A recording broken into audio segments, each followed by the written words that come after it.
El trazo errante. Es una alegría contar de nuevo en Radio Sefarad con Uriel Macías. Hola, Uriel. Hola, Raquel, ¿qué tal? Bienvenido a tu casa. Muchas gracias.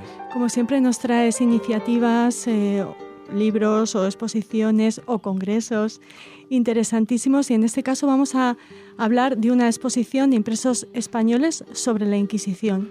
Sí, bueno, como siempre me siento en casa. Fue de algún modo mi casa en la medida en la que en tiempos presenté un programa magnífico, más o menos de periodicidad irregular, pero periódicamente irregular o irregularmente periódico. Y siempre me encanta volver aquí. Recordamos el Entre Páginas. Exactamente, maravilloso. A eso me refería, el Entre Páginas, aquel que me lo pasaba realmente bien y bueno, y espero que los oyentes que todavía lo recuerden pues tengan buen recuerdo de él, porque por estos micrófonos pasaron autores muy, muy destacados del panorama literario y de la investigación en España. Y como siempre, pues bueno, pues me siento en casa, estoy en casa y que me entrevistéis para Radio Sefarad es un placer y es un honor a la vez. Hablamos de eso, de esta exposición de impresos españoles sobre la Inquisición, y para hacerlo nos tienes que presentar un poquito a los oyentes que quizá no estén tan familiarizados. Nos tienes que hablar, por favor, de Biblioteca Sefarad. Biblioteca Sefarad es una biblioteca particular especializada en temas, bueno, como su propio nombre indica, en parte, en Biblioteca Sefarad, especializada en libros relacionados con la España judía, en cualquiera de sus etapas, y también en Inquisición. Es una biblioteca que alberga un número muy considerable de ejemplares y de ediciones, fundamentalmente impresos, pero también manuscritos y documentos.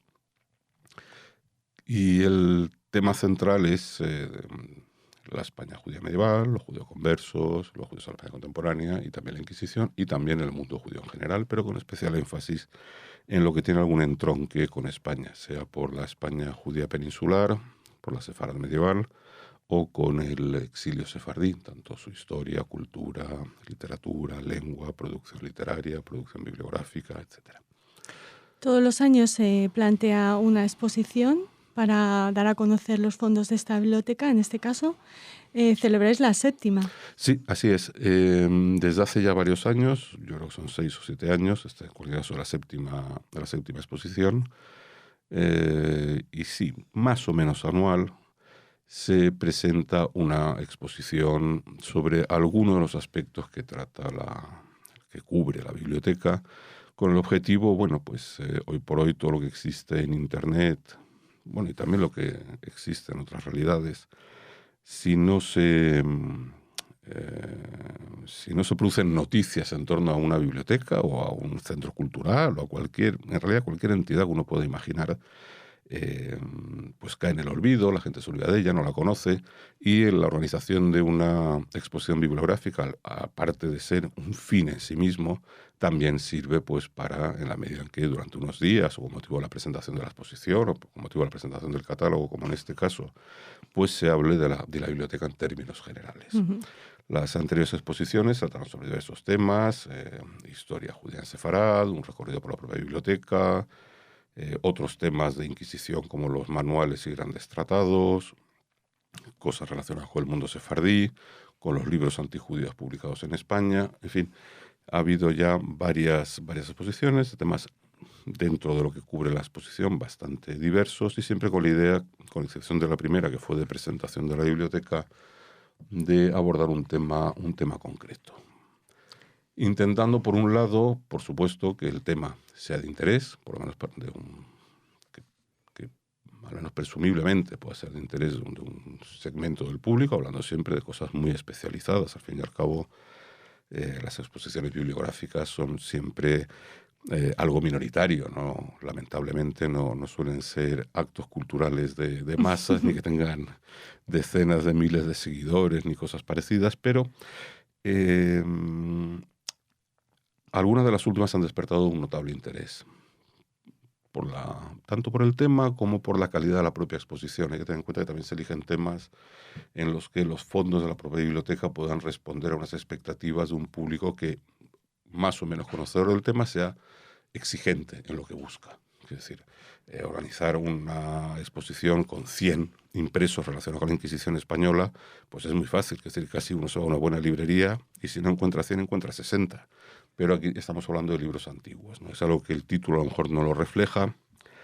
El título completo de la exposición, 100 impresos españoles sobre la Inquisición, instrucciones, edictos, cédulas, relaciones de autos de fe y otros. Nos estamos refiriendo siempre a impresos, que es una característica, no entran documentos en esa exposición, no entran manuscritos, españoles, es decir, publicados en España. Puede haber alguna excepción en la exposición, pero que es una de las excepciones que puede haber se explican de forma coherente. Y con la singularidad que no está reflejada en el título, insisto, que es la de que se hubieran publicado antes de la extinción definitiva de la Inquisición española en 1834. Con lo cual estamos hablando de una exposición de libros antiguos, y algunos muy antiguos. La exposición hay impreso desde el siglo XVI al siglo XIX, y además con impresos, pues, podríamos haber utilizado otro término, que impresos incluye muchas cosas, pero yo creo que muchos lectores pueden entender que cuando decimos impresos en los libros pretendemos decir algo. Uh-huh. Y aunque luego, por supuesto, está explicado en la introducción del catálogo, aquí estamos entendiendo por impresos, o lo hemos circunscrito a aquellos impresos de pocas páginas. O sea, estamos hablando de folletos, hojas sueltas, libros que en general, o impresos que en general, cuentan con menos de 48 páginas, por entendernos. Hay algunos de unas poquitas más, pero hablamos de libros pequeñitos o impresos pequeñitos. Y estos suelen tener, para quienes, claro, hoy uno piensa en libros pequeños y dice, bueno, pues los folletos, los que te reparten aquí, los que te reparten allá. Algo así ocurría antes también, pero hay una cosa curiosa, y es que muchas veces es más fácil, aunque parezca mentira, encontrar uno de los grandes tratados sobre Inquisición del siglo XVI de 500 páginas en perfecto estado en una biblioteca, que encontrarse un edicto de fe de una sola hoja publicado en la misma época. Porque, bueno, pues precisamente el carácter efímero de los pequeños impresos hacen que sean raros y muy curiosos, que para los que aman la historia del libro y la historia de las publicaciones relacionadas con cualquier fenómeno histórico, los pequeños impresos pues nos resultan muy reveladores.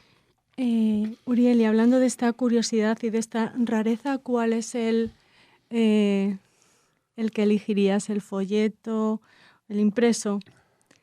¿Qué te parece más?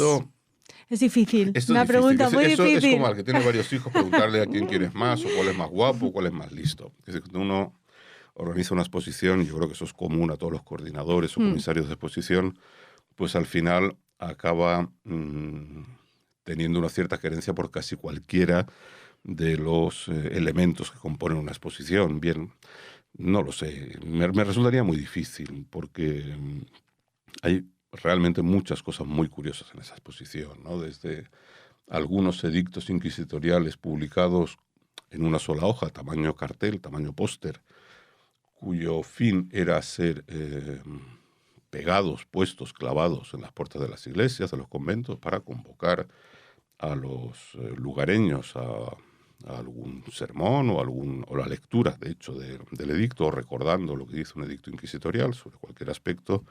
Estos son impresos bastante raros, es decir, incluso si nos pusiéramos a buscar, voy a trazar un paralelismo un poco tonto, ¿no? Si alguien se pusiera a buscar, y ahora las tiradas de los carteles que se pegan en las calles se cuentan por miles o decenas de miles, y bueno, pues es diferente. En aquella época no se tiraban tales cantidades de ejemplares. Pues a ver si ahora le dijéramos a alguien, oye, tráeme el cartel del concierto de hace 2 años de no sé quién en no sé dónde.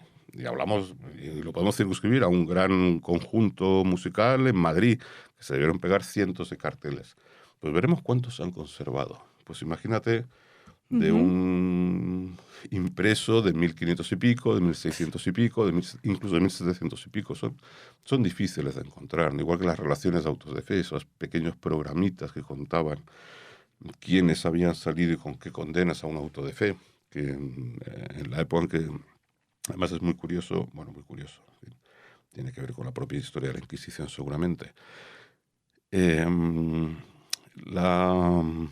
los periodos en que más relaciones de autos de fe se imprimieron fue precisamente los periodos en que había más judaizantes entre los procesados, porque eran los que interesaban. Ujú. Entre las cosas eran los que interesaban porque está el morbo, que era cuando había gente que quemaban en la hoguera.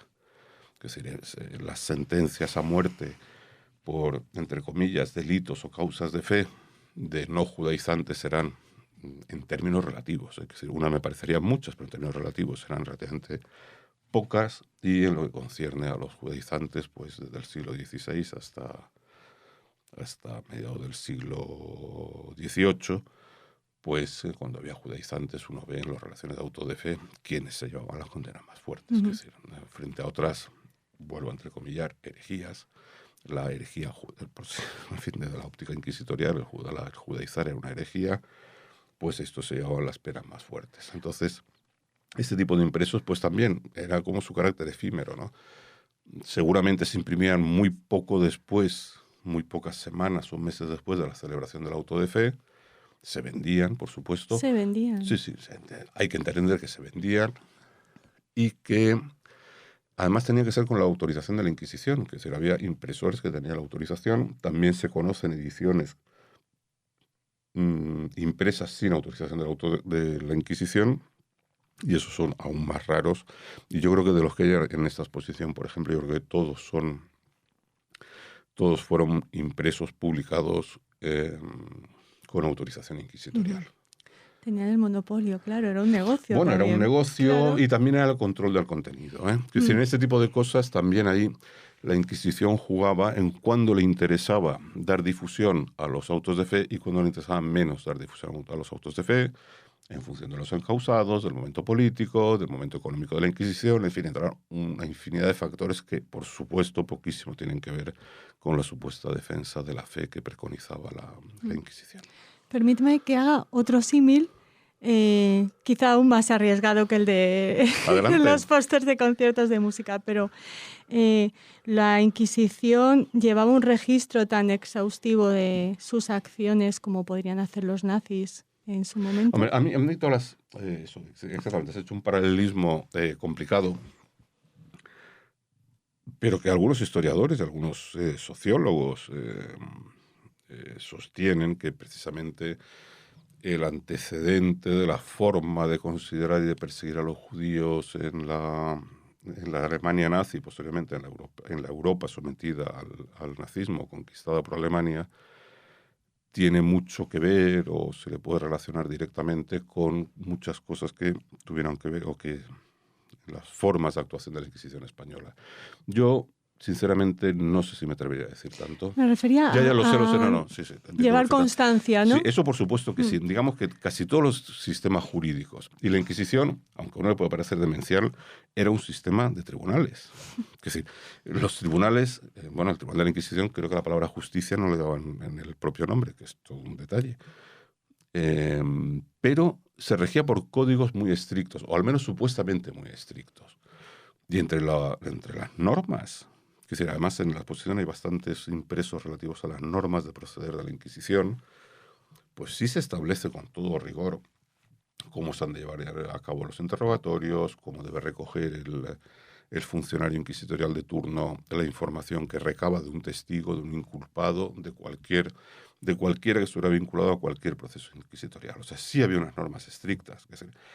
Entonces, intentar digamos que en España estamos viviendo un reflujo muy curioso que tiene que ver con lo de la leyenda negra de España o la no leyenda negra de España. Pues posiblemente, en parte de lo que se ha denominado la leyenda negra de España, se han cargado las tintas respecto a algunas actuaciones en América, respecto a algunas actuaciones inquisitoriales, etc.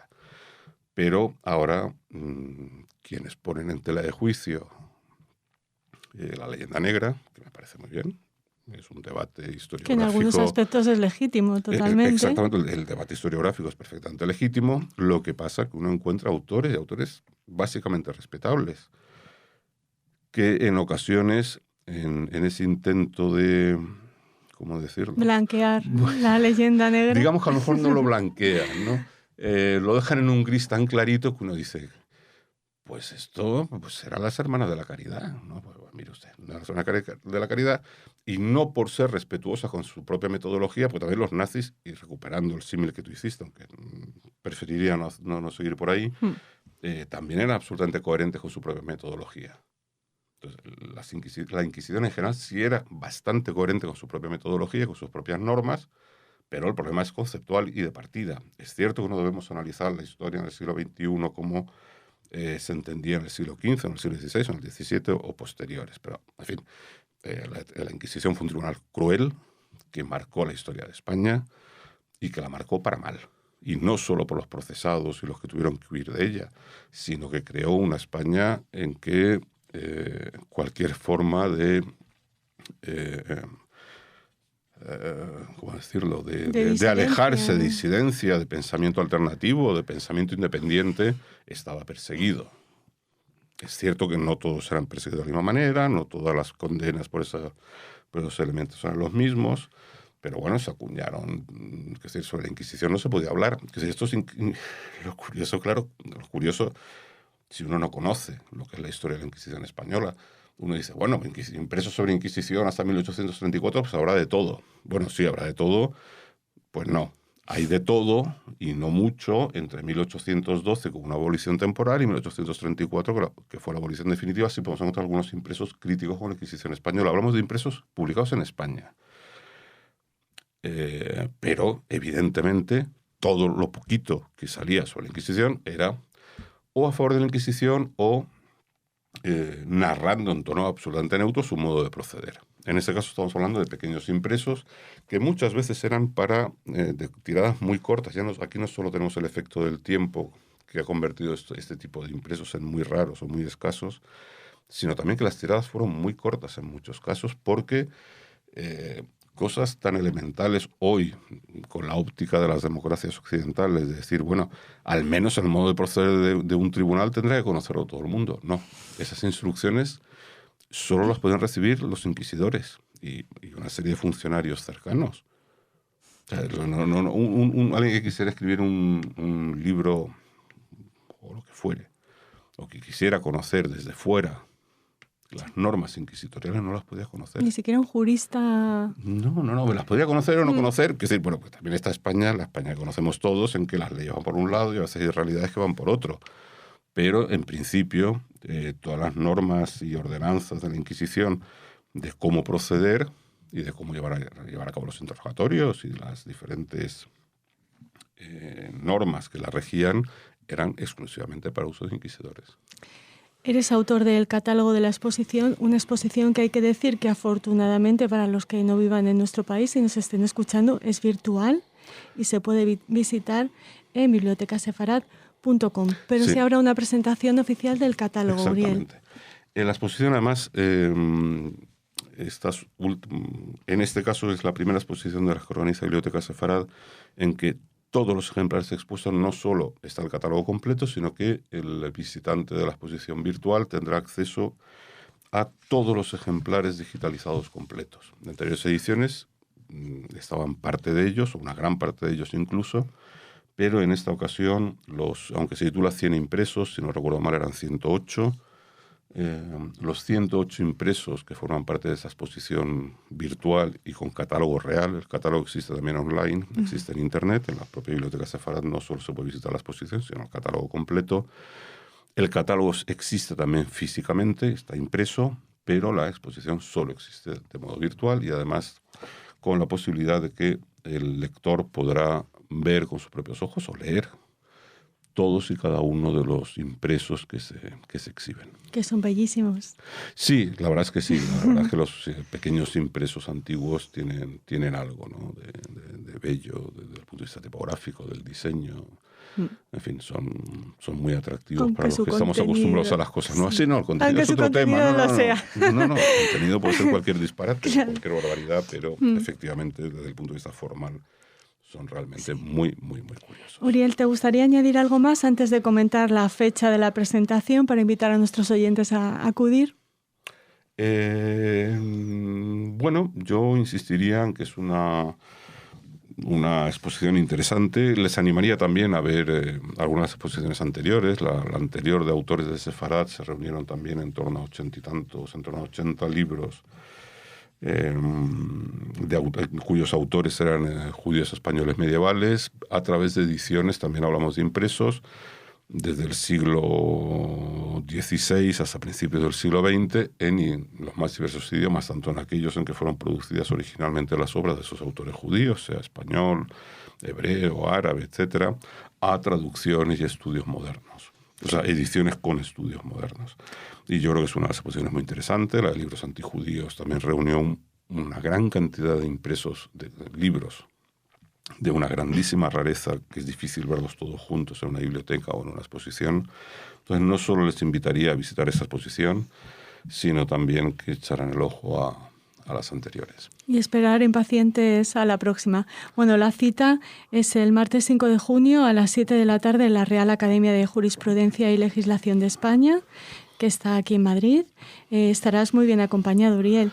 Sí, bueno, entre otras cosas por el director de la propia Biblioteca Sefarad, José Jiménez Salazar, y por el presidente que va a presidir la sesión, de presidente la de la Real ¿no? Academia, José Antonio Escudero, y quien amablemente ha redactado la presentación, el prólogo del libro, que es Juan Carlos Domínguez Nafría, académico de número de la propia institución y profesor del CEU.